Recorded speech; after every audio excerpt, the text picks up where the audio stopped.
Good morning, good afternoon or good evening, wherever you might be watching. I'd like to show you and demonstrate in this upload how you can use a little understood and unused feature in Excel.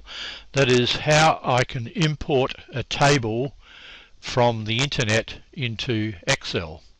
It's very handy for things like stock exchange reports, etc. As we'll see, I'm going to use the Australian Stock Exchange.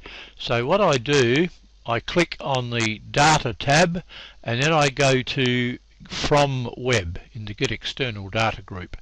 You might notice in this case I'm using Excel 2013.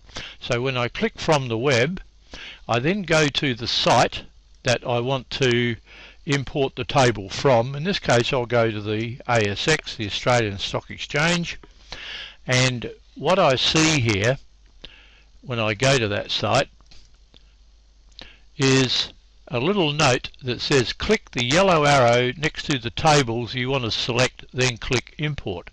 Well, I'll scroll down because I can see here that there are some gains, declines, etc.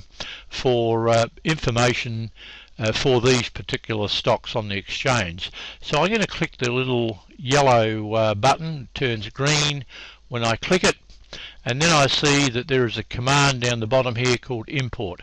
So when I click import, it will import that information into the selected cell. I'll say A1 at this stage. If I click OK, and there is the data. It came in very quickly. You'll notice that it's lacking some formatting, particularly it's lacking graphics. So what I'm going to do here in this cell, and I notice these stocks have all increased, good night on the stock exchange, I'm going to click in here and type a little if statement equals if F2 is greater than 0, then show me the word up. But if F2 is less than 0, show me the word down. Otherwise, show no change. So in this case, I can see they've all gone up. So when I press enter,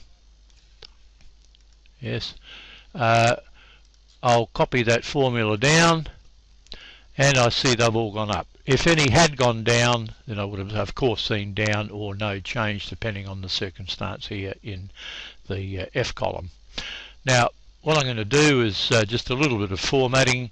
I'll type in here code.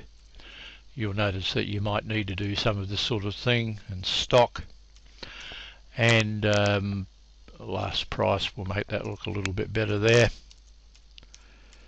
and certainly we'll click change with a capital. So that's all I need to do.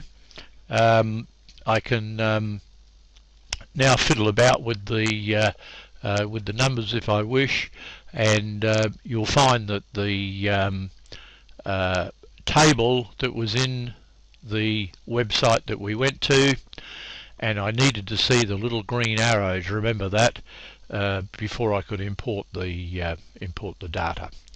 So that could be handy for those of you who follow the stock exchange and want to have some kind of record in Excel as to what happened on a particular day.